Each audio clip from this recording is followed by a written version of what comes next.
പ്രിയരെ, ഈ രാവിലെ നാം ഒരുമിച്ച് ദൈവകൃപയിൽ ആശ്രയിച്ച് നമ്മുടെ മീറ്റിങ്ങുകൾ നടക്കുന്നു.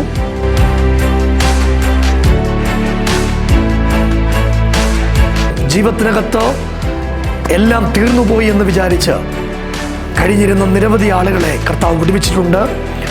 ലഹരിക്കടിമയായ നിരവധി ചെറുപ്പക്കാർ യേശുവിലേക്ക് മടങ്ങി വന്നിട്ടുണ്ട്. ക്യാൻസർ എന്ന രോഗത്താൽ പിടിപെട്ട് എല്ലാ പ്രതീക്ഷകളും അസ്തമിച്ചു പോയ കുടുംബങ്ങളെ ദൈവം വിടുവിച്ചത് നമ്മുടെ കണ്ണുദൃഷ്ടി കൊണ്ട് നാം കണ്ടിട്ടുണ്ട്.